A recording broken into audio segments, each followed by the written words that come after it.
this region and just keeps those Zergy boys on their toes. One thing is for sure, both of these nerds are going to have to bring their A game if they want to take out the guy that's facing them, staring them down on the other side of the battlefield. And I think VOD is going to have to bring his A game when it comes to observing as well, because it is hard to properly observe when these two battle it out, because there will be more than one fight at basically any given moment past minute 6.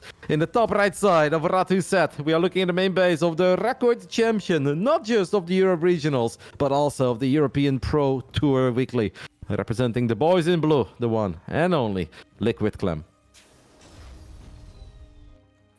And spawning over in the southwest corner as our red Zerg, it is Basilisk's Serral. You know, I kind of messed that one up. I was like, is it Basilisk Game? But it's not Basilisk Game. Is it Team Basilisk Serral? No, it's just Basilisk. Huh, I don't know why. It just kind of flew out my mouth and it just felt wrong. Yeah, I heard you go for the Team Basilisk the other day, and I was like, I was like, what am I doing?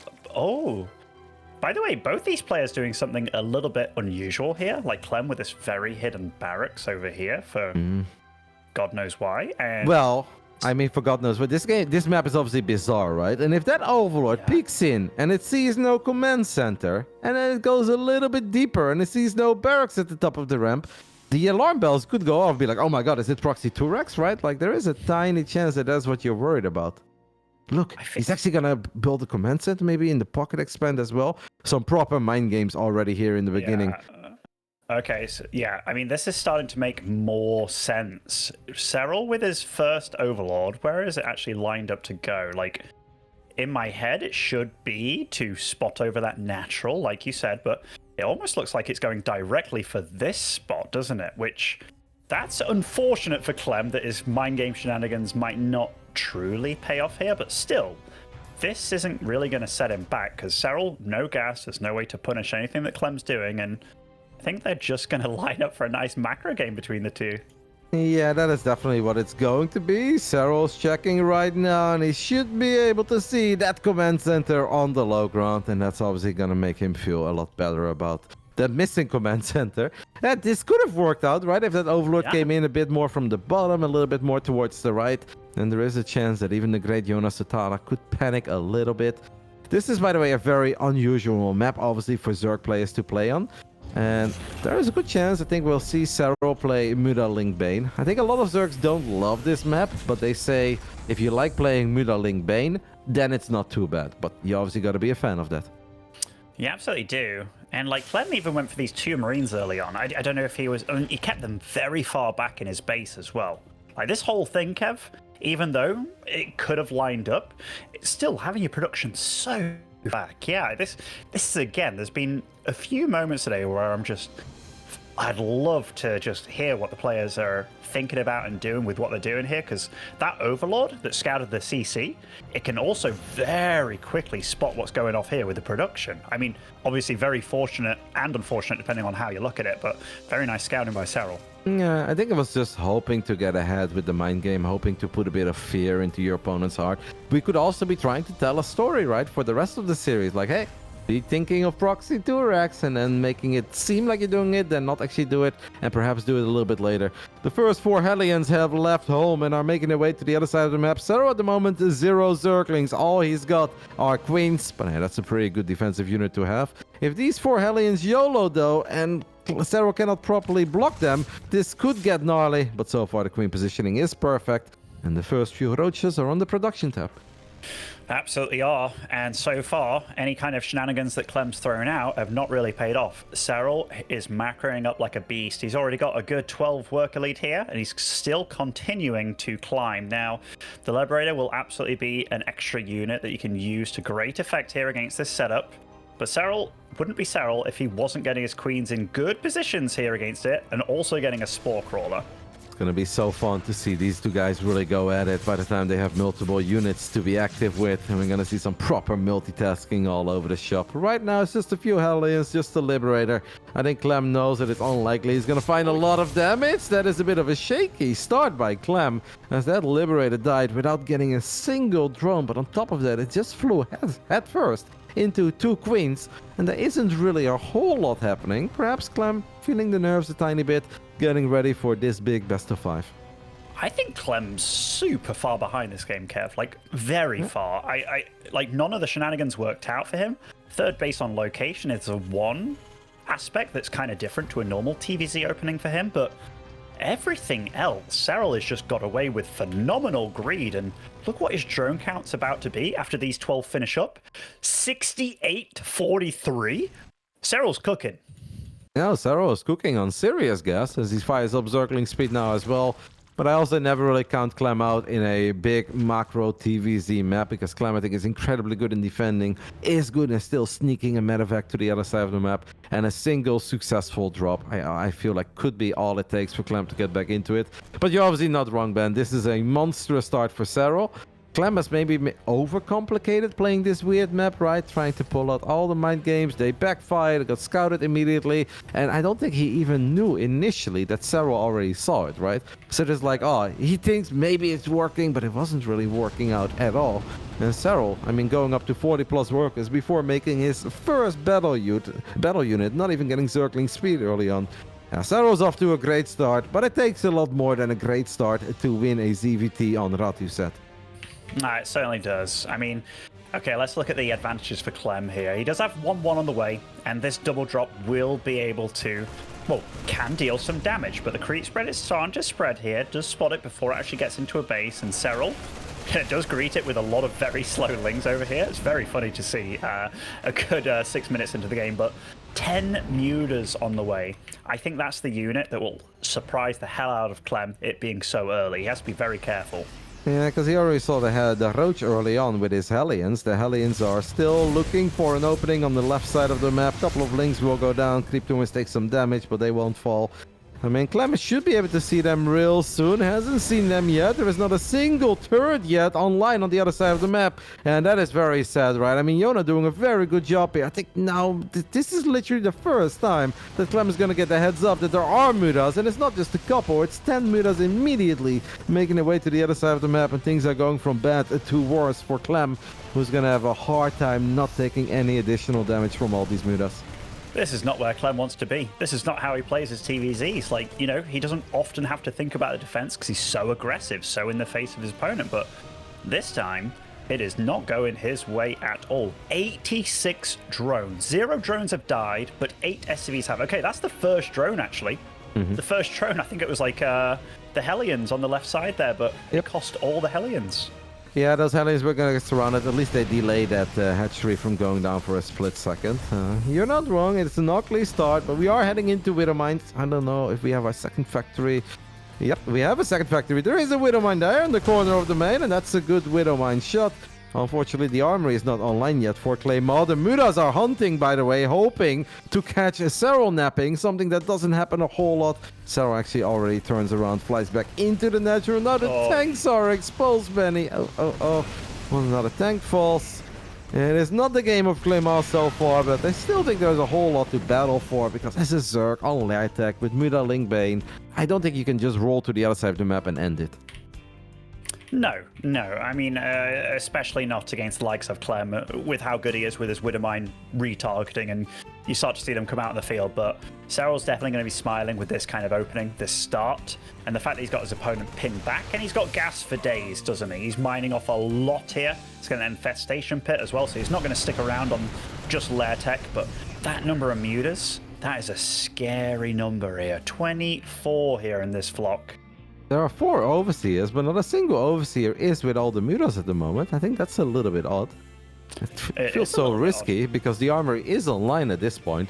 I mean, Clem is getting closer and closer to being maxed out though, Ben. And yeah, obviously I agree with everything that you said, as there is a Widowmine that gets a big shot up on the mutas. A couple of Marines were left behind as well. Are there more Widowmines scattered around the main base? Mutas seem a little stocky to me at the moment. Somehow Serral will find a way out of it. There's more Marines at the bottom side of the map though. Man, this feels so chaotic. Yona somehow still getting away with it, and the Lings and Banes are also making some progress in the center of the map, and they may go for it right before that base is a planetary. You know, this map layout is actually very hard to bust a Terran because it's super damn obvious where they defend from, and so having all your siege tanks, all your Widowmines in one location, yeah, it's actually still going to be very tricky for him to bust him. And we all know how good late game Terran is against Zerg these days. The Ghosts, phenomenal. And this army, this Lair army, granted, it can add on the Banelings and become just more dense, more powerful. But actually finishing a Terran, easier said than done. That Widow mine is still there behind the refinery. There's a few more mines in the mix. And now we also have a Thor, proper long distance unit for Clem that can keep these mutas at bay. Clem is going to max out. He's got 2-2 upgrades finishing up, even a little bit quicker than those 2-2 upgrades of Serral. So he's obviously going to be looking for great fights. Burrow is done on the side of Serral. That's worth keeping an eye on, as we've got 37 Banelings on the map. Serral's wondering if this is an army that he can pounce on, but I think it's a little bit too close to the rest of the army of Clem.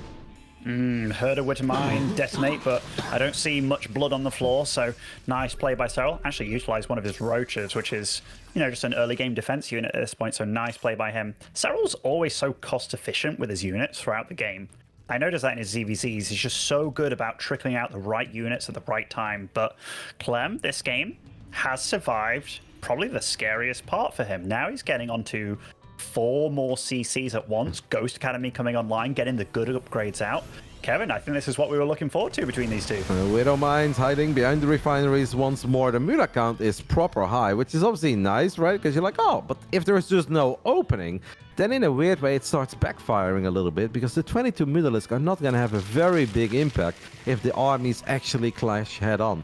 Now, of course, Yona is transitioning and he's sitting on a ridiculously large bank, as the mutas try their luck one more time in the natural missile turret, and the Widow Mine get picked off. It's been a very clean game. The armies get dangerously close to each other in the bottom right side. It's not a planetary yet, but the mutas are not here. It is off 3. The Baneling count is pretty damn high. Will the Banelings be able to connect with all the Marines? Pretty promising start here for Serral.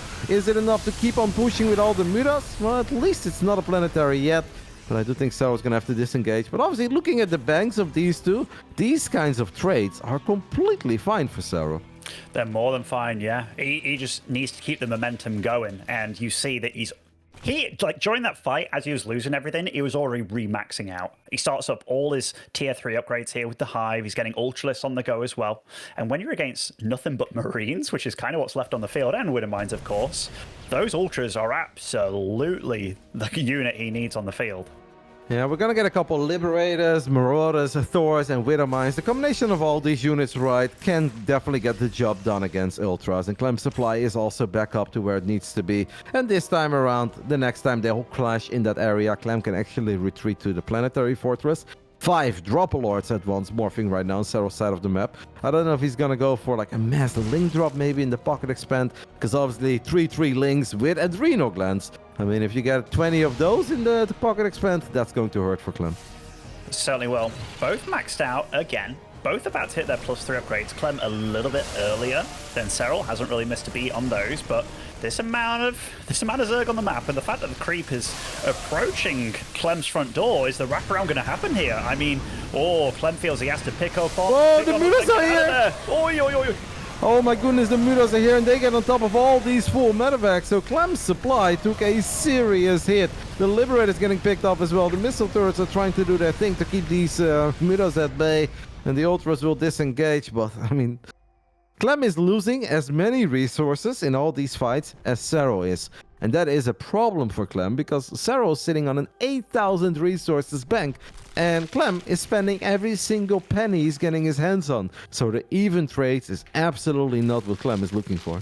Absolutely not. And you look at that map, Kev. Look at how much red and creep is on it. I'm looking at it from Serral's perspective. It is like...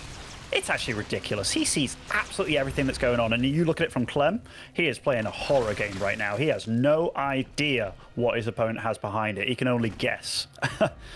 We've got the Sharking Infestor looking for a fungal. Normally you look for that big fungal on all the ghosts, but Clem really doesn't have that many ghosts. He only has 3. Clem needs to worry about it though. That fungal does still connect with 2 out of the 3 ghosts. Here comes Yona again with a lot of lings and a lot of banelings, and the only thing that Clem could do is over and over again pick up these units and get out of harm's way. As now the banelings go for that planetary. They get the planetary and 10 SCVs to go with it.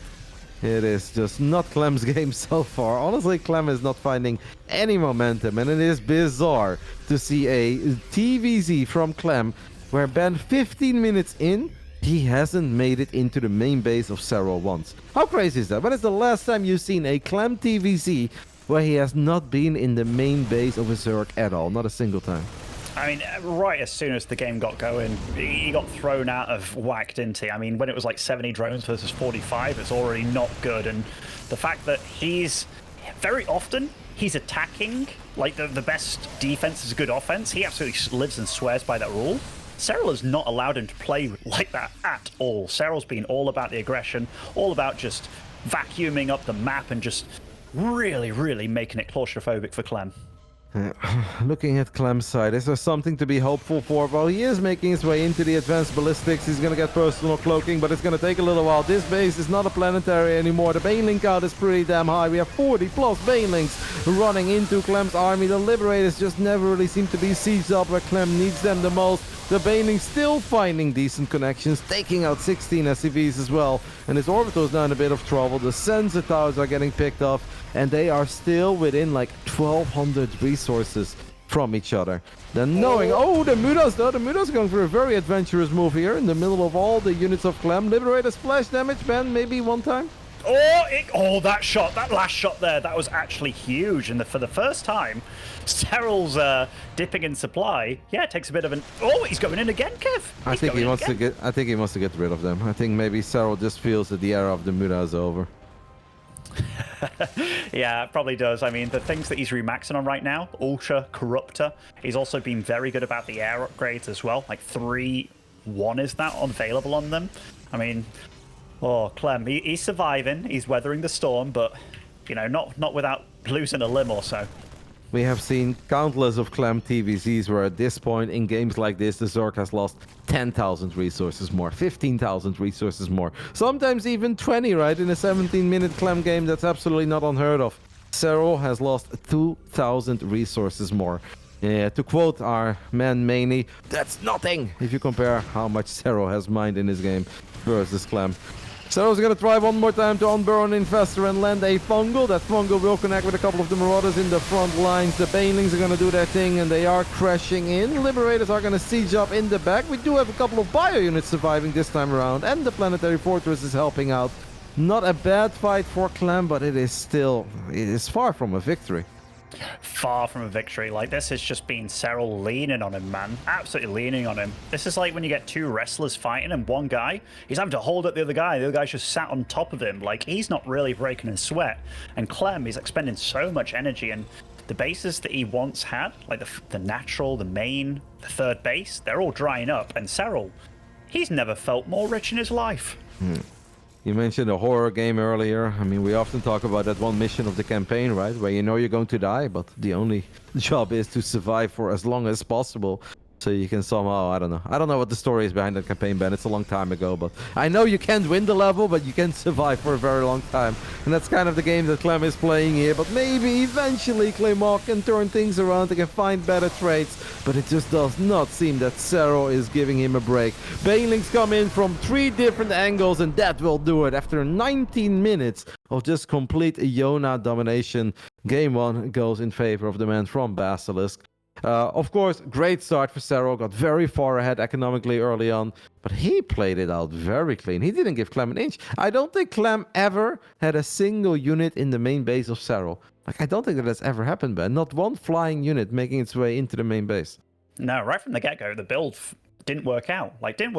Even then, the Liberator flying in, that was not a Clement move, was it? No. And Serral just felt super, hyper comfortable. I love what he does with these Shark-in Infestors as well, and just units from every angle.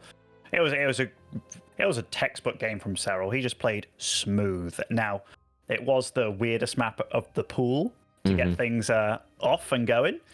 And when it comes to Clem and his TVC, when he gets to play his, safe and true game where he gets the Reaper out, gets to scout with his first SCV, then goes into a normal standard game behind it, that's the Clem that's really scary. So for Serral, yeah, he passed the test on map 1, but now the real games begin for him. Clem was just not able to be Clem in that previous game, and that could have a lot to do with the map. It is a weird map. I'm surprised that we ended up on it. Obviously, we start off with 9. Both players have 2 vetoes. I don't know what Clem wanted to veto more than Ratu said. Maybe he just really believed in this opening and he's like, oh, if I hide my barracks and I build a command center on a weird location, I'll force out a certain reaction and that will get me ahead. None of it just added up. I don't think this really means that this is going to be a strong indicator for how the remaining games of this series will be played out. The maps are going to be different. The tempo and momentum is going to be very different. So I think if you're a diehard Clem fan, there is no reason to picnic just yet. I think that map is a proper outlier. Now we're going to play normal StarCraft. No, absolutely, absolutely. And I mean, you can never count Clem out. You can never. But one thing that very much surprised me that game was how often Serral caught Clem off guard in those fights. Like, not in one fight was Clem set up where it's like, oh yeah, I've got my like Widow Mind Spirit. It was like, boom, I'm in your face, I'm in your face. But second map here, hard led. Spawning over on the top left-hand side, representing Team Liquid, it is Clement. I think that's true, Ben, but in Clem's defense, you also mentioned the vision of Serral. And if he sees 80% of the map and Clem sees nothing, obviously Yona is going to have the better engagements, right? That's just because vision is everything in high-level StarCraft 2. And if you give vision to the man that many people consider to be the best StarCraft 2 player of all time, you know he's going to get some good engagements, and he had plenty of them. Taking the 1-0 lead in his upper bracket semi-finals. We are looking at the main base of the man from Finland, Basilisk Serral. Funny seeing so many like extractor cancel tricks out of players these days. Like Serral, he's a guy that I swear by, you know? Like as far as Zergs that have gone or come and been, he's the one that whatever he does, I class it as the absolute right thing. Like whenever I watch him play, whatever he does, I never feel that little backseat Benny come out and I'm like, oh, you should do that. I'm always like, no. He's spot on here. So the fact that he's doing these extractor tricks, I would not be surprised if he's done the math behind it all and he's just like, yeah, this is absolutely the way to open these days.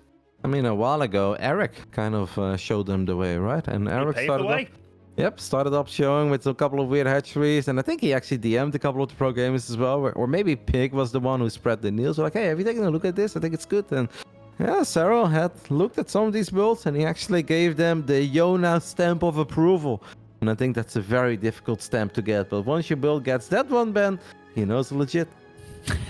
Yeah, I've got like a very tiny story about that. Like back when I used to be on EG and I used to live in the house, and we had LZ Gamer come and stay. And at the time, it was like you either went 9 Overlord or you went 10 Overlord with an extractor trick.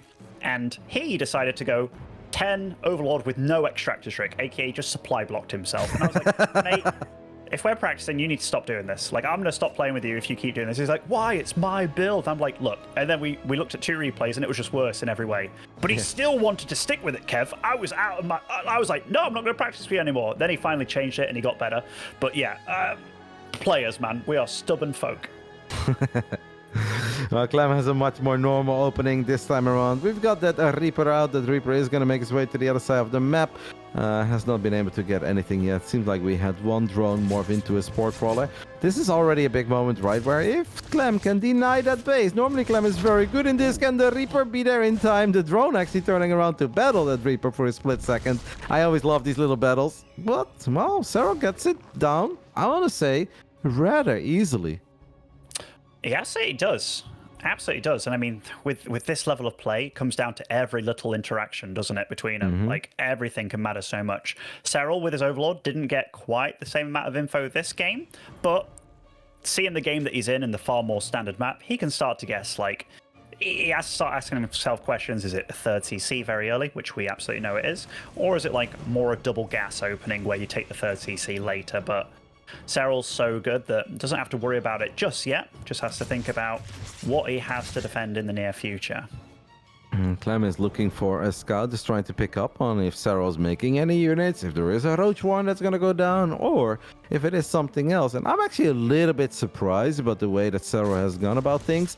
Fired up a lot of links now, just making sure that he won't take any damage from these Hellions, but he made so many links that I have the feeling we're going to try to sneak a whole bunch of them to the other side of the map as well and try to catch Clem off guard. And it will be very interesting to just follow Clem's vision for a little bit, because at this point, Ben, Clem has absolutely no idea there's a whole bunch of links on the left side of the map, but he does have Hellion number 3 and 4. Those don't see it either. I'm still following Clem's camera. He hasn't seen a thing. Clem has no idea. Oh, this could be a disadvantage. disaster. Seeing this empty base, it's like, okay, what you doing? Now he knows for sure what's going on. And all those SCVs, oh my goodness, the floodgates are open, Kev. This, Clem caught with his pants down so far in this series, and Serral just doing Serral things, but very un-Serral-like, isn't it? Like, you know him to play a safe standard game and do a lot of damage to you. I gotta say though, Clem. That's amazing, mate. He lost 2 SCVs. Yeah, he did not take too much damage from that whatsoever. That was very well done. I thought that was going to be so much worse, especially when, yes, there were 2 Hellions about to pop, but one of the Hellions got picked up almost immediately. And I'm like, oh my goodness, you have to deal with all these Lings with a single Hellion, and yes, there is a Banshee, but that's going to take a little while. Clem somehow only losing 2 SCVs. He's got to feel real good about that. He was thrown off a little bit. Supply block. I think that was a tiny opening there. There's only 5 Lings. Clem showing a lot of respect to Serral there, Ben, because with only 5 Lings on the map, I think he could have gone for it there. I think so too. He actually delayed the second Banshee a little bit as well. Maybe amidst all the chaos, something happened there, but suffering a little bit no of spore. supply block here as well. No Sport Runner in this base. Clem, if you go for drones, amigo, you can kill so many drones. Oh, not realizing that it's over there, but these Hellions, I mean, getting all these Queens combined with this is actually not bad. And oh, now he's killed more drones already in this game than he did in the 20 minutes in the previous one. Yep, Banshee with Cloak still going on. Need to move it though. Spore Crawler finishing up. There's a lot of Queens and a Spore in range. Clem does save it. Yeah, I don't know. I think that could have... Obviously, that was kind of good because now he got 7 drones and 2 Queens. But if a Cloak Banshee gets on top of a mineral line and the Spore Crawler isn't even in production yet, I mean, you're gonna kill 7 drones at the bare minimum too, and maybe a whole lot more. But Clem found damage, kept the important units alive, and I think it's safe to say, Ben, that we've got a nice game on our hands. Clem also obviously still has potential to deal more damage with the Hellions that he hasn't thrown away yet. There are 13 Lings on the battlefield, and those 13 Lings are gonna bring the fight to the Hellions in the center of the map. Well, Clem is paying attention. Clem feels a lot sharper overall here in the second game. This is far more his playground, isn't it? Like, this amount of Lings. Oh, nice little grab of one of those. Banshee's in the main. Banshee's in the main. Oh, few drones are falling so far. I do see that Serral is moving his drones and reacting quite nicely with this Queen. Those Banshees have to be so careful here. They're both actually getting really low. Yep, but it wouldn't be Clem if he doesn't stick around until the unit is down to 1 HP, right? And he's just trying to get max value, because why we hype up Clem so much is that Clem is the very best in keeping units alive and getting absolute max value out of almost every single thing he does, especially the Widow Mine drops or the Widow Mines that are just scattered in the center of the map. When it comes to retargeting, burrow on burrow, retargeting, I think Clem is the very best in the business. Absolutely is. I mean, one of those shots actually happened, but lost vision of the Banshee mid-air kind of thing. I mean, that was as close can be. Clem's about to finish up his 1-1, a little bit ahead of Serral, which isn't out of the normal. Bailing speed is done. That's kind of the price you pay for getting a slightly later 1-1. Hello? That was funny. That was great. All right. Combat Shields isn't yet done, though, so these Marines don't quite pack as much of a punch as they do normally, but the siege positions that Terrans have these days are so damn difficult to break. Sorry, man, didn't hear you there. Tell me one more time. I forgot. Serral is setting up a surround, so we have a couple of units coming in from the top left, but Clem wouldn't be Clem if he didn't leave at least a couple Hellions behind. Those Hellions are now morphing into Hellbats. They are a bit clumped up though. Serral is gonna go for it. Banelings coming in from the top left and right side at the same time. How good are these tank shots? They were good on the left side. Unfortunately for Clem, no units left to protect those tanks. I wouldn't say it's a bad fight for Clem at all. I mean, Serral has lost more resources in this game than he did in a very, very long time on the Ratu set. But I'm sure that Clem wishes he would have been able to keep one of those tanks alive a little bit longer. Yeah, neither one of them is out of the water yet, are they? They're both still testing each other. Fights happening here, there, and everywhere. Clem still kept those 2 Banshees alive, which are just sitting defensively at the moment. Oh. Lovely Bailing snipes out of Clement. Yeah, there was actually 1 Bailing remaining, but that Bailing turned around. It's like, I'm having none of that, man. This guy guns everything of them down. It's like, see you later, Yona. But I think that final Bailing could have actually had a good connection with those Marines. Clem missed 1, but maybe Serral just assumed he was going to get all of them. In the end, these 3 medevacs were forced to pick up all the units, and they're not kind of stuck between a whole bunch of Queens, but it's only Lair Tech, a Zerg. There is no Spire, so those medevacs can absolutely chill there for a while. And we still have these units in the bottom left side. They're going to stim into that middle line. 5 drones fall immediately. This is going to be very difficult for Yona because now he needs to defend against the multi-prong aggression of Clem, who's got the advantage of the fact that these medevacs can fly, pick up units and drop all over the place, and Serral just needs to have Lings and Banes in the correct position over and over again. And he got those medevacs out of there, Kev. Like, that's one of the big things for Clem. He saved Private Ryan. He's out of there. Widowmine drop at the bottom side of the map. Ooh. Only the slow Widowmines, though, this time, so not the scary-ass ones. And, oh, targeted an Overlord there, of all things. But he's not going to slow down. He's actually maxed out against a 170 supply Serral here. And Serral's the one that climbing up beyond this point. Like, it's going to be hard surviving. There's a Widowmine there, but good job by Serral. Picked up on it, split off a couple of Zerglings, not the worst shot there. Serral's gonna fire up the Hive. He knows he can't stay on Ling Bane forever. We have a Baneling drop on the third base of Clem. 12 SCVs go down. That is nice, but obviously Clem still has a very big army. It's incredibly marine heavy though. 59 Marines. That's not a bad thing, Ben, but you can't make a single micro mistake. There are a couple of Widowmines in the mix. The first mine does not fire. The second one is underwhelming, and the third one is underwhelming as well. That was an amazing defense by Yona. That was amazing, actually. Like, any one of those goes off wrongly for him, and that whole fight goes out of control there. But Clem wouldn't be Clem if he wasn't doing Clem things. He's over on the right side of the map with a really scary army, and his +2 is very close to finishing here, and he has a small window where +2 armor is not done for Serral. Yep, Serral's going to have a tiny link drop as well on the main base, but I think that's not as important as these two fights that are currently happening. We'll see how good Clem defense is. Clem has no units in the main base at the moment. Really focused on these armies that are battling all these Banelings. The Widowmine so far really betraying Clem a little bit, and obviously that is all kudos to Serral, who just knows how to position his Zerglings, knows how to split them off. But you do always feel it's a ticking time bomb, right? Eventually one of these shots got to deliver. They absolutely do, and Clem, he's not slowing down, man. Like, it's a very different game to the last one.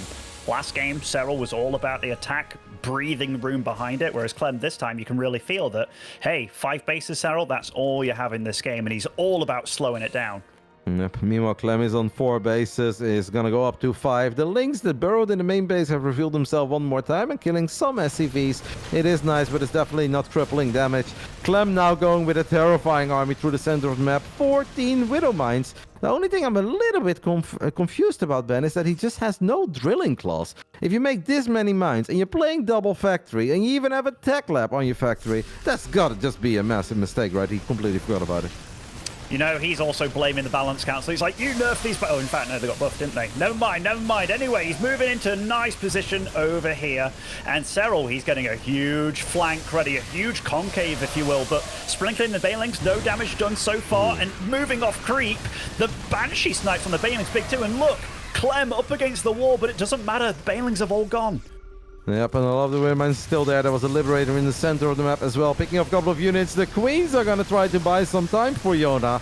But with only Queens, it's going to be very difficult. Nice split off on the medevac there, even though it was the most exposed medevac. That was perhaps easy. Clem is still maxed out. Serral's counterattacking in the third base. We're going to take a look at that fight as that Widowmine shot was cash money for Clem. Serral's supply is dropping. He's got a few more Lings and Banelings left. Can the final Banelings be good enough to push Clem all the way back? Well, kind of, but there are planetary fortresses everywhere.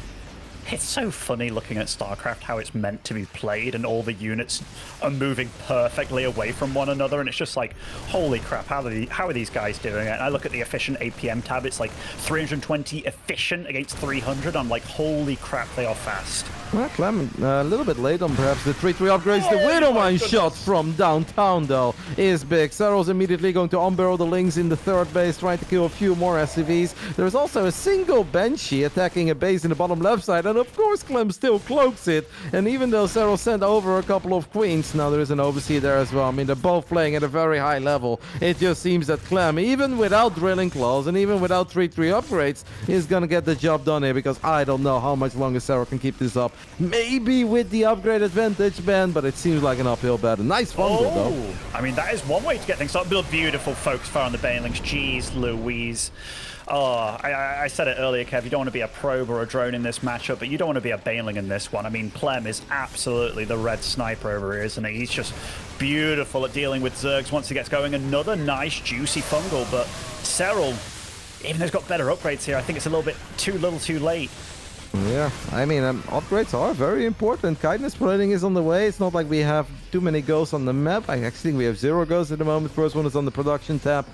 It's legit fascinating. Clem is now entering, Ben, 50 Widow Mines in this game. And no drilling claws. And I actually think out of all the upgrades that you can forget, I think that's one of the easier ones to spot, no? Like, I mean, then again, Protoss players don't realize we don't have thermal lens, so you can't really say anything, but 50 mines, no drilling claws, that's kind of shocking. He also has no concussive shell still, which is a bit surprising. Maybe, like, you know, just feeling the eagerness. I mean, he delayed his 3-3 for a long time as well, just getting out a lot of pressure. Maybe that just goes to show how much he prioritizes the pressure on Zerg players. And here, Serral's scrapping for his absolute dear life here, and he's done a good job of whittling down the medevacs as well with these Vipers. Yeah. Serral, can he actually hold against this? I don't know, man. The supplies are getting a lot closer, and we still have plenty of spellcasters here. It's Parabomb after Parabomb, a couple of good fungals as well. And Clem has been spending every single penny he's been sitting on. There are still a couple of Widow Mines that haven't fired yet. Good job by Serral sending those links. There's so many, Ben. There are so many Widow Mines. There is, but I mean, these Widow Mines, if they had tunneling claws, man, like, these fights would be so much better for Clem. I mean, oh, those Widow Mines, actually a lot of friendly fire damage done. Serral, for maybe the first time in the last 10 minutes, taking a little bit of a supply, oh, at least catching up. Yeah, he was maybe for 0.1 second, right? And then there's more Terran units in the production tab again. Infestor on Burrows, tries to land a fungal, connects with the Cyclone and the Ghost. More Widow Mines on the side of Clem. Sniping the Overseer, by the way, I think would be a good move. It's going to pick up all these units. Parabomb could be scary here. It's double Parabomb immediately.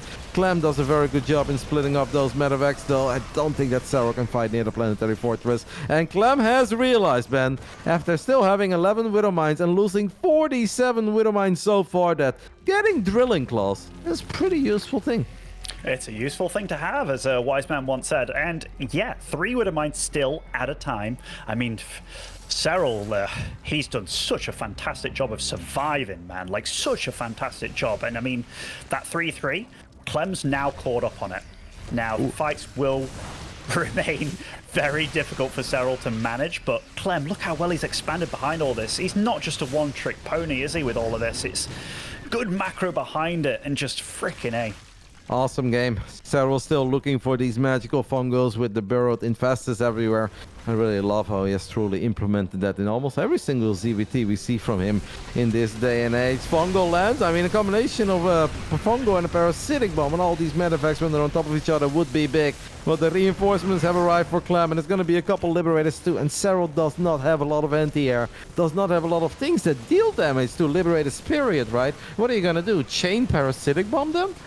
I mean, the parasitic bombs are actually really cool, I think. Like, definitely been slowing down Clem quite a bit, but still, it's a big investment into those 5 Vipers that can't really do much else. But Serral, look at this. With the time that he feels that he's buying, that's a pretty juicy counterattack on the far left side. Yeah, there is a Ghost and a Liberator in the mix, though, so it's going to be hard. And obviously, Clem still is trying to make magic happen. In the right side, there is an Infestor sharking behind that army. If Serral lands one more magical fungal, he's going to go for it right now. Yep, there comes the unbarreled perfect fungal parabomb banelings. Jeez Louise, that is the infested that Zerg dreams are made of.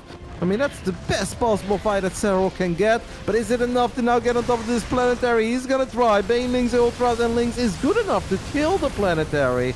But obviously that is pretty much everything that Serral had. He really threw the kitchen sink at that army of Clem and the base, and he gets all of it. But it still feels that Clem's gonna have an easier time replacing it. We got some burrowed Banelings there, Ben, but there isn't really a good moment to use it. I mean, this is so chaotic. Like, Serral's been on the ropes for a long time now and still fighting back, but Clem, he's got a true minefield on that right side of the map to deal with. And I mean, I really think these Vipers have been really good, actually. I'm clicking on them, they've got multiple kills between them. That's value for money. Clem even threw down a second starport amidst all of this just to produce more air units, given how effective those Vipers have been. But I think the real tale of this game is, look at that creep spread. It's been thwarted at every opportunity by Clem, and he has sensor towers for days. Who's the Zerg now? Ghost and Widowmine getting picked up in the center of the map. I like value for money, by the way, Ben. That's one that I'm definitely going to use in the future. It's good.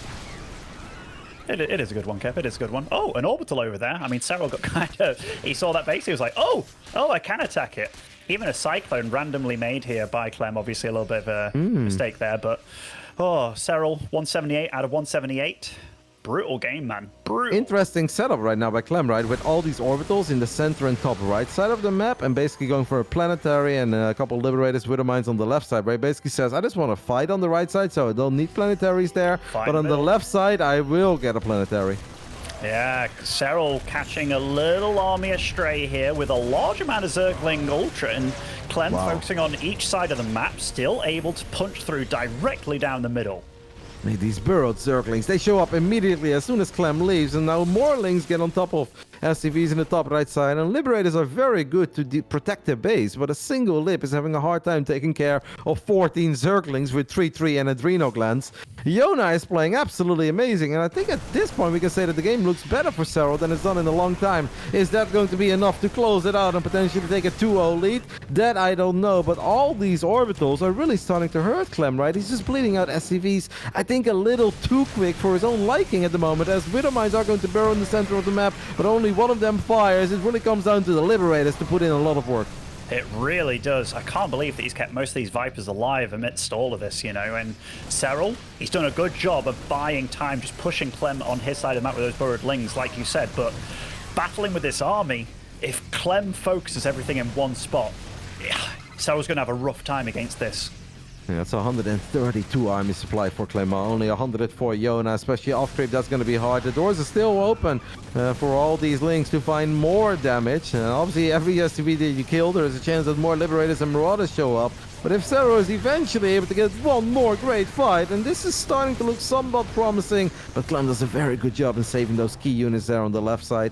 You know, it can become a real problem for Clem that he has been losing as many SCVs as he did. Because Clem started off killing a couple drones, right? But Clem has only killed 22 workers in this game. Serral has now killed 54 SCVs of Clem. Kevin, check how many Liberators on the field right now. Like, I swear, like, there's 11 Libs on the field. I haven't really seen them too much in the fights. Like, there's been one or two scattered in, but he has so freaking many. Big combo of EMP and Widowmine in the bottom left side. Parasitic Bomb on those Medevacs, though. That is going to hurt. Clem was a little bit too late with unloading it. But yeah, it's going to be so difficult for Serral to battle that many Libs. Like 2, 3, 4 Liberators you can ignore, right? With your Ling, Bane and Spellcasters. But if we're looking at 10 plus Liberators, they don't have advanced ballistics, by the way. Clem never got a fusion core in this game. But obviously it's been so hectic. We can't really say that Clem has been sitting on a massive bank. Like, Clem's been spending every single penny he's getting his hands on. And he's been throwing it at Serral for the last 15 minutes. And I think at this point he's wondering, when do you ever run out of steam? I think they're both respecting one another so much. Like, they really are. And the 21-minute concussive shell coming online very soon. Big fungals coming down. The Liberators doing good against all of these ultras, though. And finally, there's the straw that broke the camel's back here. Serral no longer able to hold this base. I mean, a few Banelings have something else to say, but GG. Clem with a very, very vicious back-and-forth game, too. A 23-minute game, and it felt that they were battling for 17 minutes stop. That was legitimately an amazing performance by Yona, who was in all sorts of trouble for the longest time. Then eventually, you're like, hold on a minute, he's just kind of surviving. He's kind of surviving. I do think it really helped that Clem forgot Drilling Claws, right, for as long as he did. Because Clem was so mine-heavy. He only got Drilling Claws after having 50 Widow Mines. Obviously not at once, guys. That would be a lot of army supply. But I think he lost like 40 or so, and he still had 11 on the field. Maybe if Clem had that upgrade a bit earlier, some of these fights and trades and engagements would have gone better for Clem. But still, I think a monumental effort by Serral to stay in that game for as long as he did. And at one point, you almost became a believer, right? Where you're like, he's getting a lot of SCVs. He's doing well in some of these fights. It was really fun to watch. It was super fun to watch, and one thing that I really liked as well was the fact that Serral kept himself in that with spellcasters, basically, like through sheer force of will. Like, a lot of Zergs try and outmass. If you get behind and then it's like you can't outmass anymore, you kind of keel over. Serral was like, you know what, I have to go about this in a slightly different way. Lots of Vipers, the fungals continuously. You really felt him clawing his way, trying to keep a hold, and at one point it looked like it was sort of possible, like when he punched through the middle. But when your creep is kept that far back, when the Terran is just completely all over you, it's so hard to get back from that. We saw a little bit of everything, Ben. We even saw Bailing drops for a split moment. The run buys. Well. And don't forget about that early game crisis management, by the way, by Clem, when Serral snuck those 20+ links to the other side of the map. And I was just following his camera, nothing else. And by the time that he saw it, they were there already in his main base, and he even lost one of the 2 Hellions that just popped. And still, somehow, only lost 2 SCVs. I don't know about you, Ben, but I think that's illegal. It should be illegal, Kev. Absolutely should be. Spawning over in the bottom left-hand side of Alcyone to get things going for Team Liquid, it is Clem. And in the top right side, Wadi is showing you guys the magical main base of the great Joona Sotala, the man from Finland, Basilisk Serral. I love watching both these play, man. It really is magical StarCraft, what they produce. And I can't even remember where it really started to go wrong for Serral, or just very right for Clem. Like, yeah, that hold of the Lings early on was very nice by Clem. The Banshee, the Banshee did a lot of damage together with the Hellions. That's true. Got quite a few queens, which, you know, we can look at it and we can be like, hey, could have gone for drones instead, right? And you do technically get more value for money, but stopping that creep highway from really, really flourishing and getting started, that's also a big deal. And maybe that was what Clem was thinking about, or he's just thinking, oh, obviously a Spore's going to turn up sooner rather than later, right? Yep, and there were a couple of just fights when it was a few Banelings in the mix, and Clem just stood there and he held his ground and he gunned them down. Like, those add up real quick, because Zerg is all about gaining some momentum. You find 2-3 nice connections with your Banelings early on, now all of a sudden you're on the offense, right? And then you can sneak in a few more drones at home while you're being aggressive. Well, maybe you blow up those SCVs a bit earlier, because Serral obviously got a lot of SCVs later on, but killing SCVs when your opponent is on 3-3, maxed out supply, has all the infrastructure in the world, it's still impactful if the game goes on for a long time, but it doesn't hurt anywhere near as bad as if it happens at, you know, minute 10, minute 12, and they're still trying to get the 4 bases set up. No, absolutely. Like, no, I don't think either one of these players is... well, both these players going into this knows that they're duking it out with the absolute best of the best, right? And that game, if you're Clem, you're like, holy crap, what did I have to do to really take this man down? Like, it's super hard for not just Clem, but Serral to keep that up for a whole series. If every game is like that, like, they're both going to be so exhausted. Yeah, I mean, maybe after 2 games... Ooh, nice sniping nice the creep tumor. Reina would say it's GG right now, but, you know, after 2 games, though, you would still say that this should feel slightly better for Clem than it should feel for Serral. Because Serral won Ratu set, which is just such an odd map. Any of the other maps will not play out in the same way. Then that second game was a bit more normal, straightforward. And Joona, I think, can tank a lot of confidence from how well he played while being on the ropes and obviously being in a world of trouble. But Clem is still the one who in the end kept it together, closed out the more normal of the 2 games.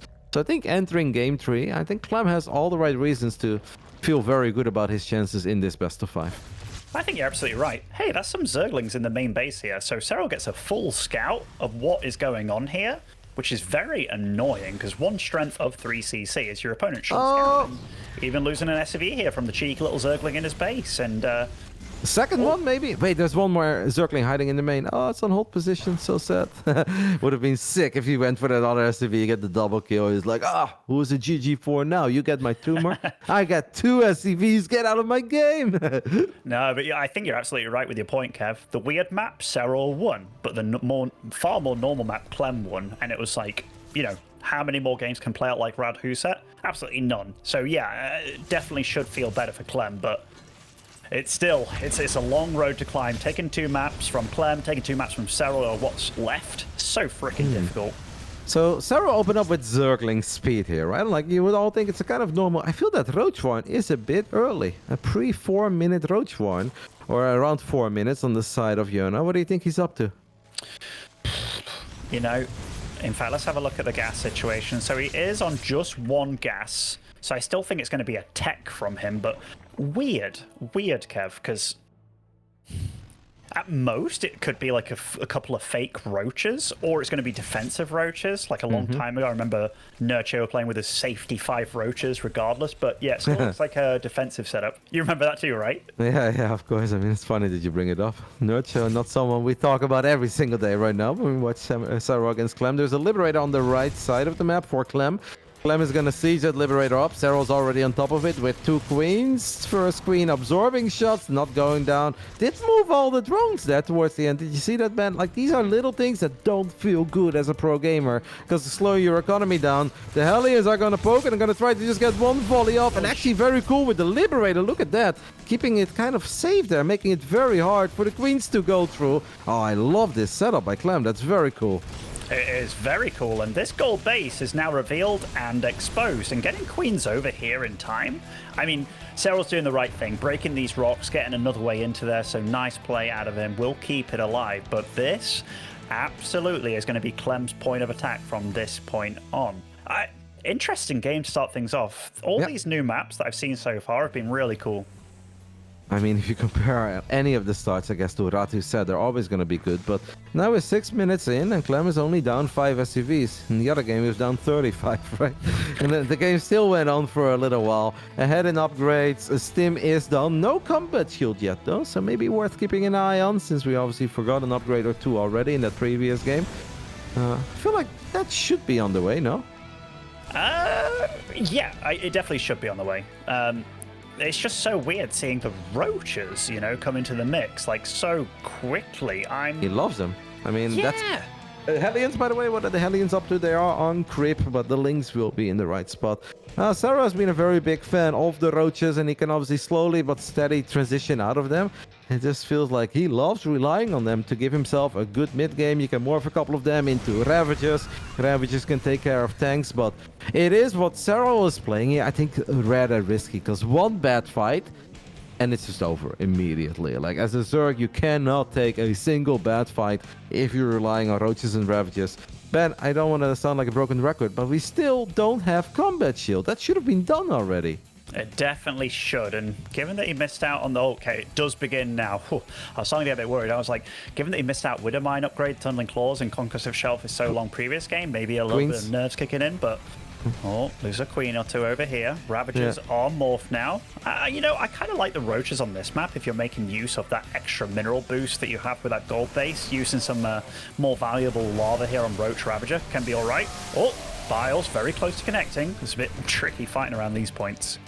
Mate, I feel like every single StarCraft 2 player who actively plays has had an awkward fight or 2 right now in the center of El Sayuni, where it's like, okay, don't know how it's gonna go. Let's see. Might be good, might be bad.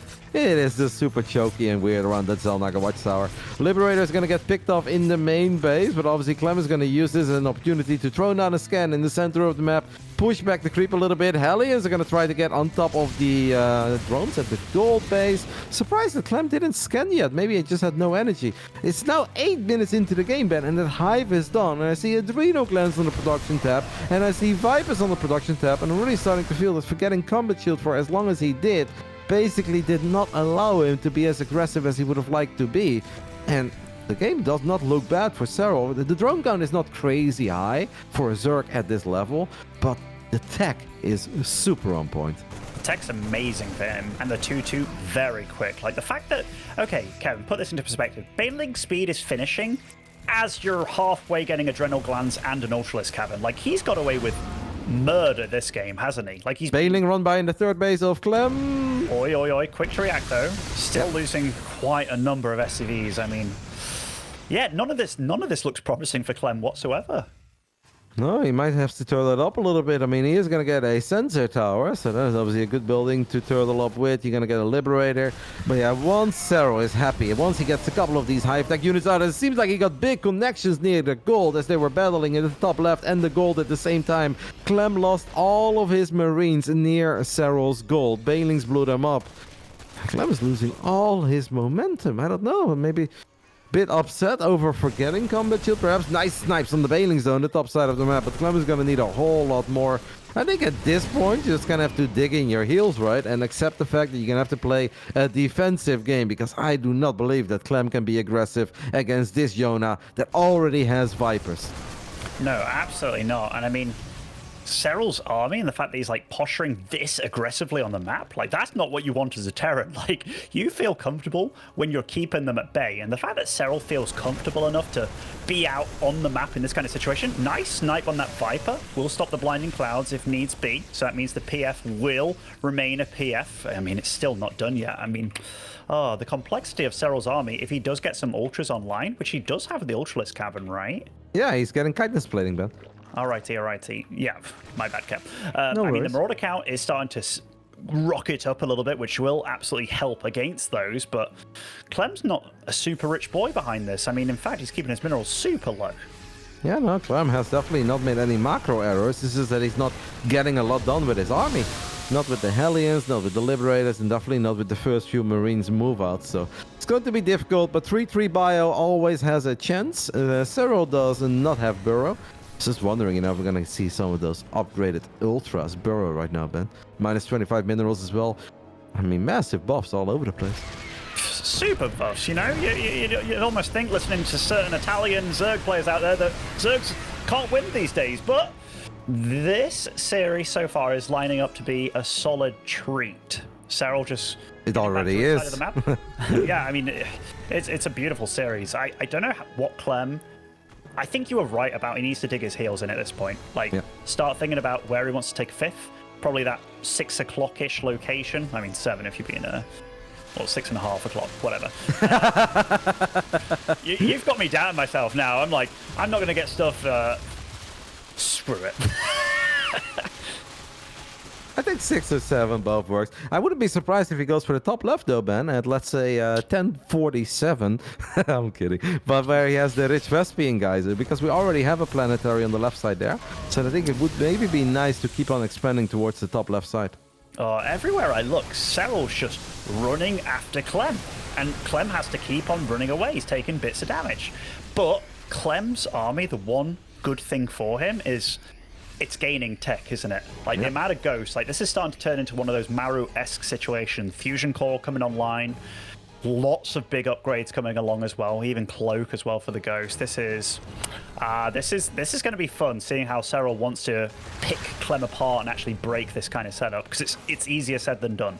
Yep, would love maybe some more Dropper Lords come into the mix, or maybe a Nidus, Into Game 3, we have not seen a single Nidus come online yet. Serral did an interview the other day after his series against Maru in the WTL, and he did feel at one point it was a very different comp that he was playing with. He was playing with Lurkers, but he did feel that he should have ended and maybe try a Nidus or two, and he regretted not going for it, as he does try to get on top of this army, and this is starting to look pretty promising, but these minerals still being here is awkward. There is not just a single gap in it though, there's multiple gaps, and that will allow these banelings to sneak through, and Clem has lost pretty much everything, Ben, and this planetary fortress to the bottom side of the map, I don't know, he's gonna have to send a lot of units over, otherwise it could be in some trouble. 84 Lings, 2 Ultras, and 2 Infestors in the production tab. That is why Serral's army is still at 200 supply. And I mean, Clem takes him a lot longer to remax than it does Serral here. I mean, Clem, I don't know what he does here. I really don't. Like, he's trying to take his 5th base, SV count 71 to 85, and Serral's rich. Like, he's so damn rich. He's getting the upgrades that I don't think will even bottom right side play this game. Oh, nice fungal. Nice fungal on the side of Iona, lands on 60 Marines, Banelings in the mix as well. I mean, it's almost crazy because Serral or Clem makes the tiny move out with 60 Marines, and you're wondering, is there an opening? And the Banelings finish up on a picture-perfect moment as Serral's now going to send it on the left side. Double Blinding Cloud is going to get on top of that planet there. If he gets this PF ban, and he will, I mean, that's a big loss for Clem because Serral still has a good old piggy bank, and this is really starting to hurt the economy of Clem, especially if this planetary in the bottom side of the map is in trouble too. Is that enough Banelings? I think it is, Kev. That is more than enough Banelings, and Clem's just bleeding from everywhere at this point. He tried to get his heels dug in, but he's digging them into the muddiest soil of all time here, and Serral's just all over the shop. You can see it a little bit in the army movement here of Clem, right? He's just not totally certain. Do I go to the top left? Do I go to the right? Serral has won the battle over vision, and it has allowed him to make a lot of great moves. Clem still maybe can make something of this game because he does have 100 army supply. He cannot count 100 army supply out. Widowmine has a lot of potential. First mine is... Jeez Louise, some good Widowmine shots there. definitely a lot of links going down, but it seems that Serral just doesn't care. All he wants to do is get on top of a couple of these goals and allow or make it harder and harder for Clem to get these bases up as SCVs get transferred into banelings. It's kind of funny seeing those ultras back off because they can't get past this wall, but it really doesn't matter. Like Serral again, remaxing on 19 more Zerglings here, and he's just brutalizing Clem at this point. Clem, he's not long for this game anymore. He's I don't know what to say. Just beautiful play out of Serral. Just when he's in control, when he's in the driver's seat, he really never gives it up. The 8-minute Hive, 8-minute Vipers, 8-minute Adrenal Glands. Getting away with all of that because Clem could not be as aggressive as I think he would have liked to be due to forgetting upgrades. I think was already perhaps the beginning of the end because Serral has looked flawless in the last 4 or 5 minutes. I haven't really seen a single bad engagement. Like, yeah, he ran through a couple of Widow mines, the shots were big, but it's not that he ran into mines and then he had to disengage, right? No, he just kept on going, and then he still gets the SCVs. He gets on top of the goals one more time, and this command center is forced to lift up again. Clem wants to get a PF on the bottom side of the map. Clem wants to save that PF at the 9 o'clock, but that's not happening either, as Lynx and Banes crash into the planetary at 9. That PF falls, and I think with that, this game will come to an end. Serral takes the 2-1 lead. I mean, Ben, you said it, agreed. He got away with murder. I gotta say, he closed it out in a marvelous way, though. Yeah, he really turned into the demolition man that game. Like, he was playing the way that Clem played against him in the previous one, where it's, I'm going to attack you on this base that's super far away and this base super far away, and just so much damage time and time again. And just, he left Clem with, you know, when you're given a few options, but every one of them feels bad? That's what he was doing to Clem time and time again that game, and you really felt it. Like, as one of these guys feels they're in a good position, they lean on it and they make it so difficult for their opponent to get themselves out. It's beautiful StarCraft. It really is. Yeah, in the beginning of Game 3, we went over who should feel better about their chances in the series so far after 2 games, and we both kind of agreed that maybe it should be Clem, right? Because he won the more normal map, and obviously he comes off a win, got a bit of momentum. But now after the 3rd game, and that's not just being result-oriented, it does feel overall that Serral is a tiny bit more on point. Clem has just been forgetting too many upgrades, and I never thought that we'd be talking about Clem forgetting upgrades in a big best-of-5 like this, right? Normally you just talk about who outpositions who, or who maybe gets a bit fortunate with the build orders, but those are, no matter how great Serral is, those are unforced errors on the side of Clem, and I'm not really used to seeing those out of him. I mean, the Clem that you see very daily at this point, like he's super consistent, isn't he? And I know on like the international stage, sometimes it can be like, oh yeah, like this happened and wasn't the best. Will it be this next time? But when it comes to the European scene, he doesn't make mistakes against these players. And this, I don't want to say it's going too fast for him because I don't believe that. But no, you're absolutely right. Like, he's one of the fastest players we know. He's also like ice cold, no mistake kind of player. And these little things, these little moments here, if Serral makes those mistakes, Clem's going to pounce on him. And I feel that Serral is getting away with murder. Yeah, no, I mean, Serral has just been more on top of everything that at least is within his own control. Like in StarCraft 2, it's obviously a dance between you and your opponent. I'll make a move, you'll make a move, and then sometimes you get rewarded. You can get a little bit unlucky, but there are definitely just unforced errors as well that have nothing to do with who you're playing, other than the fact that obviously if you're playing a competitive series, you're always a little bit stressed out. But these two are familiar with each other. It's not their first rodeo. They have tangled quite a few times, and yeah, if Clem wants to turn things around here in the upper bracket semifinals of the Europe Regionals, he's gonna just have to get at least a little more on top of what he's in control of. Absolutely will do, Kev. Absolutely will do. Oceanborn, 4th map of today between these two. Spawning over in the bottom right-hand side as our blue Terran, it is Clem. The man who's down 1-2 against this man, 1 map away from making it into the upper bracket final, and he's obviously your reigning, defending, undisputed Europe Regionals champion out there, hailing from Finland, a Basilisk Serral. He got the Grand Slam, right? I'm not mistaken. Obviously, he won offline in Jönköping, but he was also our champ last season.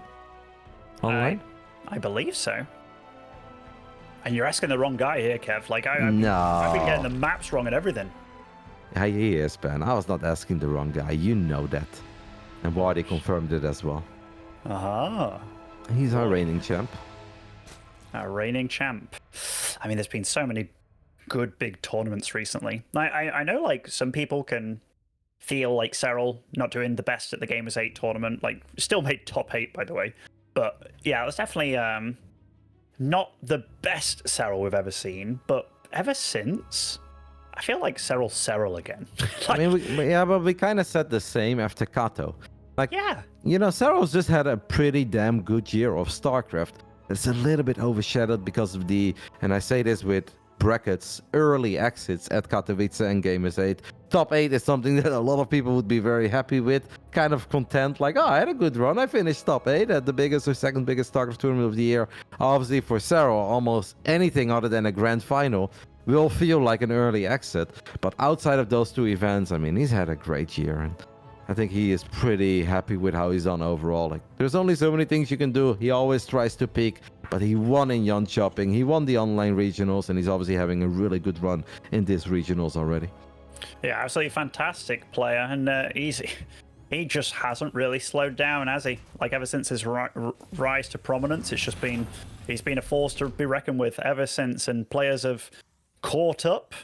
But I don't think anybody's truly overtaken Serral. And that's a ridiculously hard thing to do, right? Like, getting to the top is one thing, but staying at the top, that's a whole different ball game. And the mental fortitude of the man, it's amazing. Nothing short of extraordinary.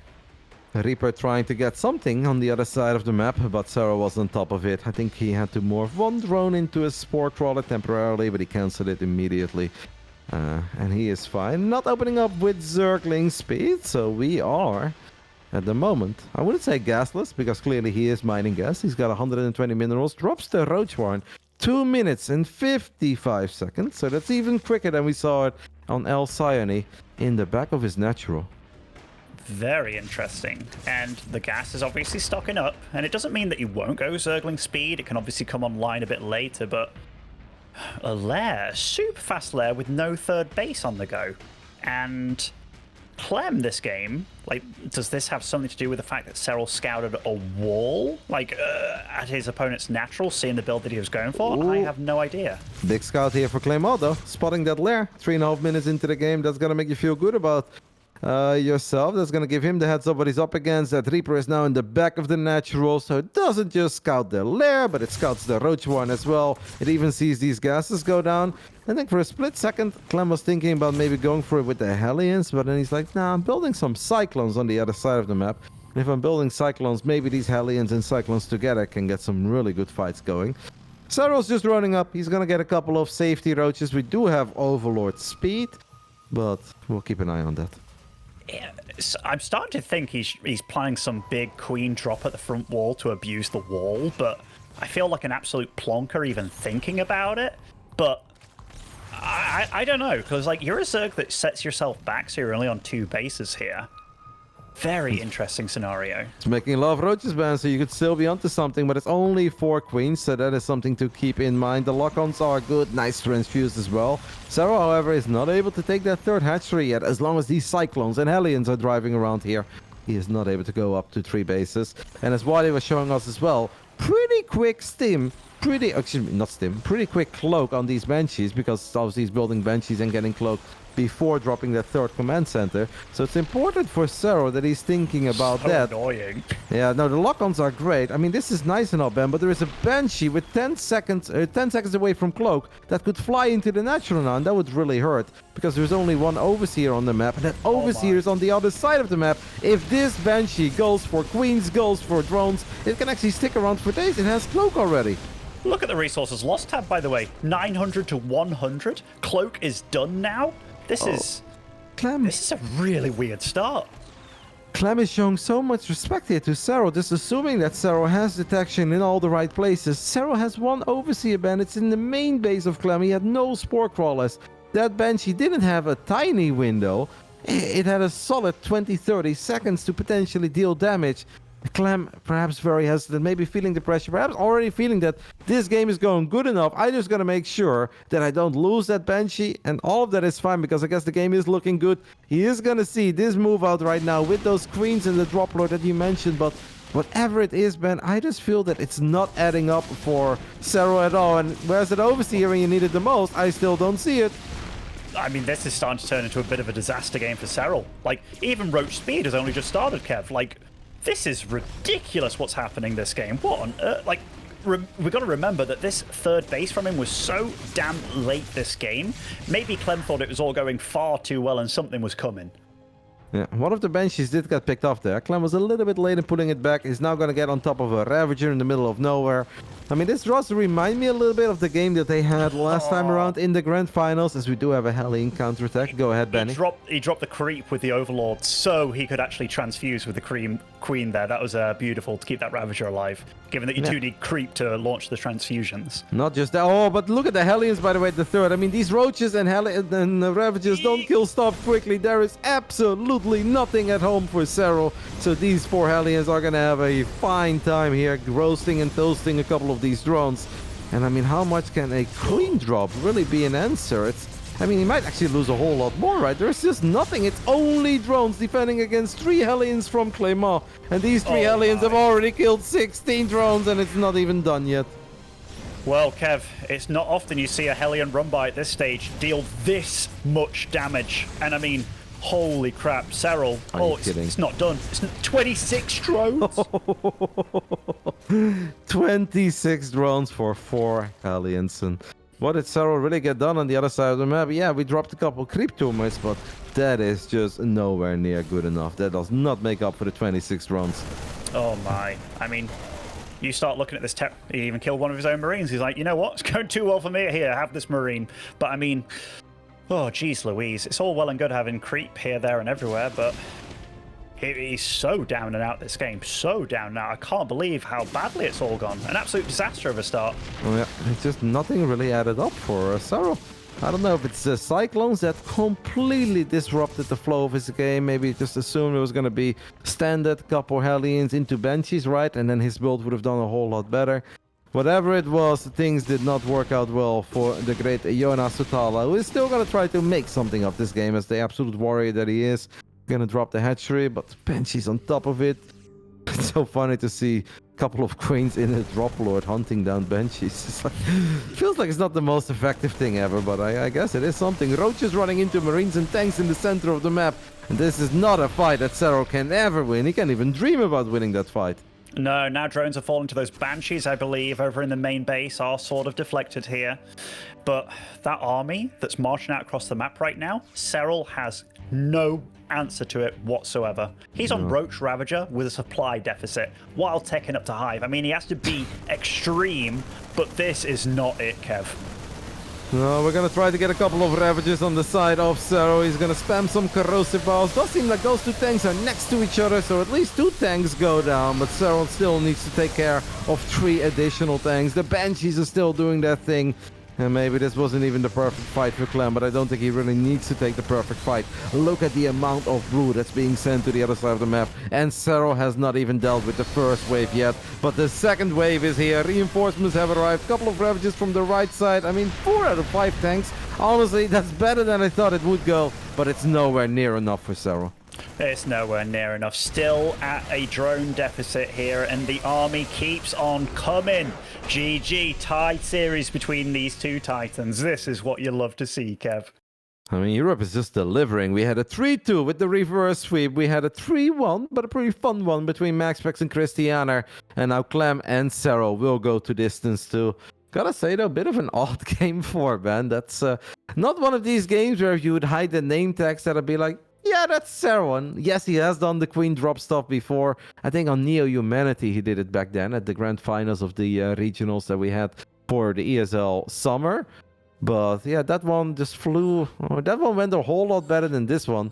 Just didn't really go anywhere for Yona. I'm very curious what he had planned that game, because he obviously got stifled more than once there, right? Like, the late third base, I'm not even sure if that was part of the plan. Like, I know Serral has been one of these guys that can absolutely throw something wild out in a series, which is much to his credit that he can do that. But this, nothing lined up. Like, absolutely nothing. Whatever he had planned, Clem did not allow it. He stopped it right from the get-go. And sometimes you can look silly, but we've seen how good Serral has played so far in this series, and I think having one little blip when you're 2-1 up, it's not the end. It's not the end whatsoever. It's fun because coming into it, I had no idea who was going to take it. After that first game, I was like, it's a bit weird. After the second game, it's like, well, maybe Clem. And then after the third game, you're like, nah, it's Serral again. But man, these two are just evenly matched time and time again. There are moments where Clem looks amazing. There's moments where Serral looks amazing. I don't think it comes as a surprise to many StarCraft fans that we're going to the rubber match. How we got there surprises me a tiny bit. Like, it's not your super straightforward Serral versus Clem series where they're both on top of everything. But it's still been a very fun best of 5 so far in the upper bracket semifinals. Every game's just been very different, man. Like, very different. You can say, like, Hard Lead was maybe the game where they both really kind of pushed each other and tested each other. Granted, Serral was on the back foot the whole time, but clung in there. And some of these games have been kind of hit and miss to some degree. But the players are just kind of getting themselves ready right now. We have entered the lobby and will start very soon. Solaris will be the 5th and final map between them. Solaris, obviously, a little bit reminds me of Ancient Cistern in a way. Oh, what's up, Kev? No, nothing. I'm just thinking. Solaris. I was listening to you, Ben. Oh, no, it's all good, all good. I was thinking, like, very much reminds me of Ancient Cistern in a lot of ways. Maybe it's just the tile set, but you got those speed zones in the middle. What? No, that's funny. It's like, this map really reminds me of that other map because they have the same color. Well, I know. So I still have Romanticide, even though it's like many seasons ago, so ingrained in my brain with that kind of purpley and then orangey like ground that when I look at Hecate, like I get that kind of feeling, you know, and I get the very similar feeling with Solaris and Ancient Cistern. Yeah, exactly. Yeah, but exactly. What stands out to Solaris though is all the acceleration zones, right? We didn't have any of those. But in a weird spot, right? Like, because they're kind of on this pillar and benefit air units for a bigger space. It's very interesting. By the way, did you see the series between Serral and Laser on this map? It was insane. Serral and Laser? Yeah, I watched that. The CVC. Yeah. Yeah, oh yeah, that came down with the final Muras in the bottom right side, trying to get on top of the Hydras. Yeah, banger game. Freaking awesome. Yeah. It's always nice when you can like say a map and a series, and it's like, oh yeah, that game, this map. Yeah, that was freaking cool. At first I was drawing a blank, but then all of a sudden I was like, oh yeah, that came down to like the 2 drones or something. That's yeah, that was awesome one. All right, final round between these two absolutely amazing StarCraft 2 players in the top right side of Solaris. We are looking at the main base of the man who has won this tournament more than any other player on the planet. Representing the boys in blue, Team Liquid's Clem.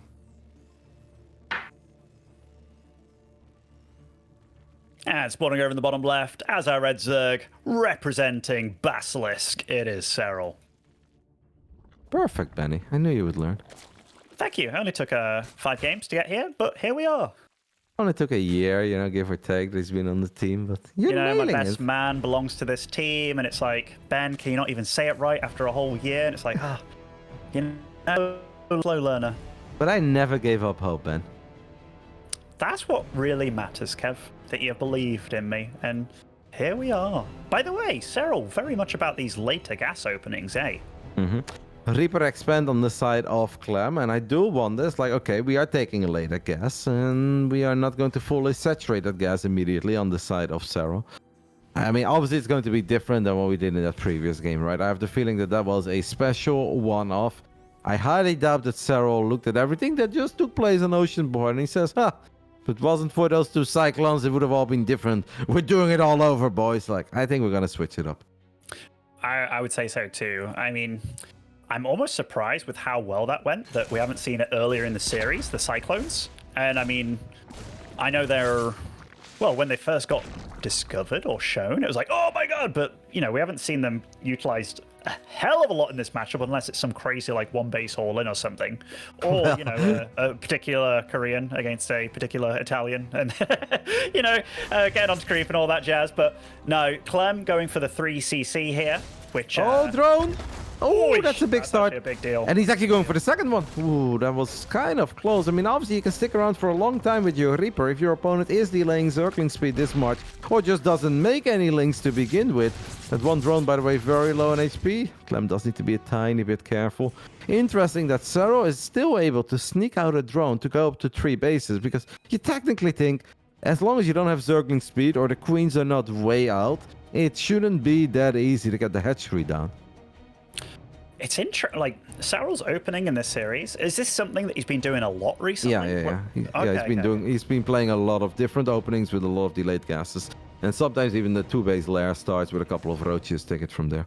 Because whenever I see a Zerg not open Lings to defend the initial Reapers, granted he gets his Queens out maybe earlier with this kind of stuff, but still seems so risky to get away with it. Nice kill on that. Yeah, that was like a snap kill. No, he's been doing a lot of this stuff. A very decent amount for quite some time. Third command center finishing up in the main base of Clem. Clem is opening up with Hellions and Banshees. And Serral obviously just waiting for Ling speed to kick in. Clem wants to get a bit of a scout. Gets another drone. I don't think Clem is too upset about this start, especially now if he gets an additional worker or two here. Does get one final shot off, so it's 2 Hellions. Needs to take care of Hellion number 3 and 4, and he does. Yeah, I mean, you always hope for more, right? Like, whenever I run in with my Hellions and my first Reaper, I'm like, you know, I'm thinking of going to the moon, Kev. Like, I'm hoping for like 11, 12 drones, but having those Lings all spawn at that natural, I wonder if that's something that Serral actually purposely lined up. I dare say it probably is, knowing him, to spawn from there as opposed to all the hatcheries. But yeah, that was a nice catch and a way to soften the blow for Serral.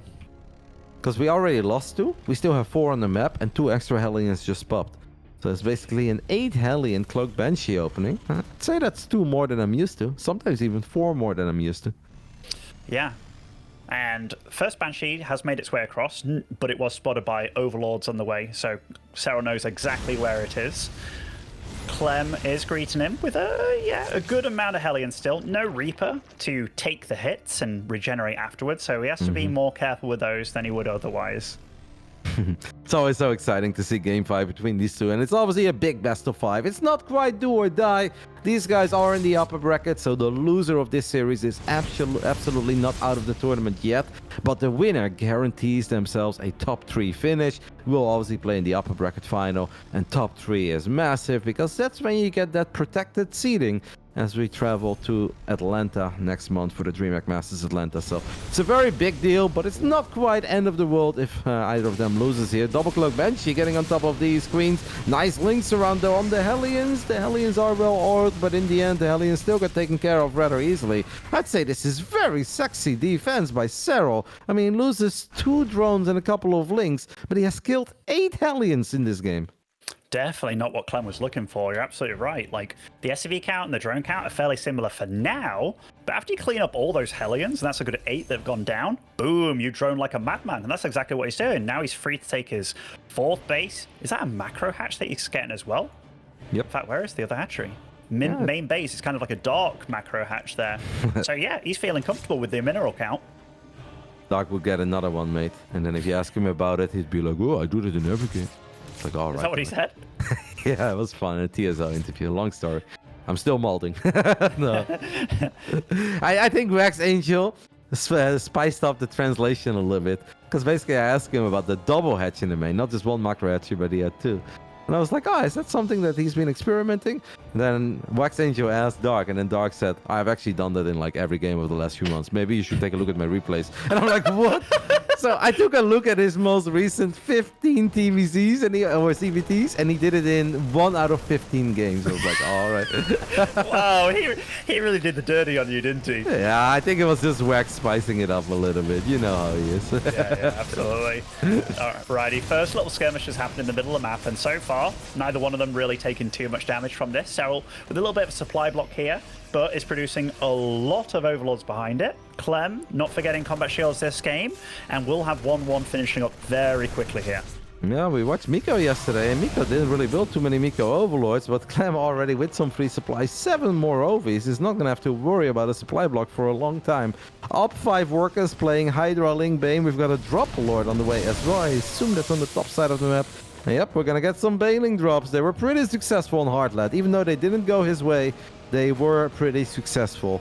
Clem, I think, is a little more on top of all his upgrades. Look at that. Combat Shield finishing up. Drilling Claws gets fired up at minute 8, not minute 18. So Clem definitely more dialed in here in game 5. Big fight in the center of the map, by the way. Yeah, I think so far they're both passing every test, right? Like, this is what we were looking for. Like, both of them primed and ready to go. There is a fight happening in the south here, or it looks like a few Banelings did not quite get the juicy connections they were looking for. Clem, quick to pick up. But yeah, there's going to be a lot happening very soon, very fast. No infestation pit yet, obviously, for Serral. That is worth keeping an eye on, so that means it's going to be a lot harder to fire up a quick hive. We're going to get that Baneling drop. Let's take a look at that drop lord real quick of Serral at the third base of Clem. Oh, Clem not pulling the SCVs yet. That's going to hurt, Benny. That is certainly going to hurt. 7 for 2. Value for money. And I mean, those Banshees have been waiting there at that base as well. Oh, clean up this southern drop as well. And that is good for Serral. Taking any wind out of Clem's sails is the way you want to approach this matter. It's just very often you don't get the opportunity. Quick burrowed as well. Quick burrowed Banelings potentially. I mean, there's so much creep. I mean, Serral's now full DJ Khaled, absolutely suffering from success. How are you going to get good burrowed Banelings if your entire map is revealed by creep, as the Baneling drop has shown up one more time, and that is 6 extra SCVs going down. Couple of Lings and Banes getting on top of Widowmines and Marines in the top side of the map. Yeah, even splitting off the single Lings that getting targeted here. Like, Serral, he's on form this game, man. Everywhere we look, he's just fighting off Clem, and Clem, he can't get going anymore. Clem is very aggressive here against Lairtech Serral, but Serral just has too many units as all the Banelings connect with the Widowmines as well. Is there a moment for Serral to get on top of this planetary fortress? It's a few seconds away. It's finally done. Clem is now sending every single unit he has to this PF. Will keep it safe, but Clem has taken an insane amount of losses over the last 2 minutes. Has actually lost, Ben, believe it or not, 1,100 resources more in this game than Serral. Yes, it's Clem that has lost more resources. I didn't think that was possible in this matchup. No, and the thing is, Hydraling Bane, like we've seen Solar so many times in this position where he's still taking a beating, but he hasn't reached his final form yet. The fact that Serral's already taken a lead with the Hydraling Bane's good at deflecting, never mind attacking. This is problematic, but this fight was super clean by the Frenchman. Yeah, this was a lot better, and Clem does have a tiny Widowmine drop as well on the bottom side of the map. It is not going to go in, but the nice thing is that it's there, right? For Clem, as Clem snipes a couple of these Banelings, now stims forward, gets on top of Hydras. Good job with the Queens, though, transfusing a few Hydras. Oh, man. They're both absolutely stepping it up.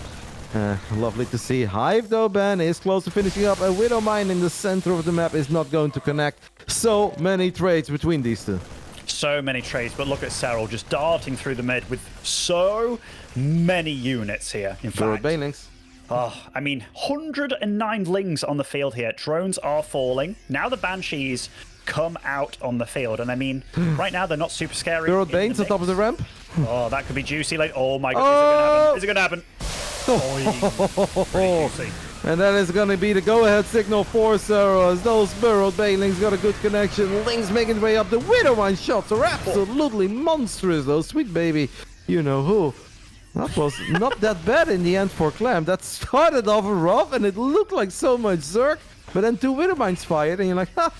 It's a lot of Zerg, but most of it is dead. Oh, sweet baby Voldemort. That was crazy. So much blood on the floor here. Vipers coming out on the field as well. +3 weapons finishing up for Clem. I tell you, armor. Both of them are really gunning. Yep, Serral is obviously gonna look for a transition, and that transition will be the Lurkers. Fires up Seismic Spines almost immediately. What is maybe worth looking at is that Hive, I don't want to say it's been done forever, but it's been done for a little bit right now. No Adrenal Glands yet, and that is an upgrade that I recently saw Serral actually forget. He did still win the game, by the way, against Bonnie. The WTL Observer was very obsessed with it. I think if Wardy wants to cosplay as the WTL Observer, he needs to show us the spawning pool around every 12 seconds. Yes, like that. Wardy knows it. He saw that game. There's a big fight happening, by the way. It's like you messed up Wardy. I know, that wasn't on me, Wardy. I'm sorry, mate. Oh, my goodness. Okay. So that attack is deflected here, but Serral, he's not going to slow down. Still with 2 big armies. Has enough to take down this 5th by the looks of it. That's a lot of Banelings, but a little bit indecisive about it. That cost him a lot, though, because he turned around and he lost a few more units. Look at the army supply right now of Clément. 126 for the Frenchman. Serral's firing up a lot of Lings. Still has no Adrenal Glands. Liberators in the mix as well, and that should allow Clem to take much better fights. A little while ago, Clem lost 1,100 resources more than Serral. Serral has now lost 3,000 more than Clem, and it's not going to get any easier now that Liberators are on the field. And these Lurkers, man, they may have Seismic Spines, but they won't have Adaptive Talents for quite some time. No, right now Clem is fighting with a pretty decent upgrade advantage. Having one extra upgrade over the armor, that's a big deal. Clem deflecting the attacks on this side of the map as well over at his third base. And look, he's actually just letting that base in the south stay up by the looks of it, knowing that he can cancel it at any time here. Yeah, that hatchery is indeed still there. That's kind of funny. Big Baneling, no, big Lurker attack, by the way, on the third base of Clem. Well, that's a cool move. But Clem is very quick to react, pulls all the SCVs away. Does that open the door for Serral to make some magic happen at the bottom? Well, he gets a Liberator or two, gets a couple of the Widow Mines. I mean, these Lurkers all by themselves, though, you would almost think that if Serral loses all of them, he's in trouble. And if you keep them there, you know you're going to lose all of them. I mean, I still don't hate it for Serral, you know? Like, okay. The fact is, Serral, he's not against any Ghost right now. That's a big concave of damage, though. I mean, losing all those Lurkers, you're absolutely right. That is... But it was costly for Clem. He gets on top of the CC as well. Actually takes out a medevac with a bunch of units inside of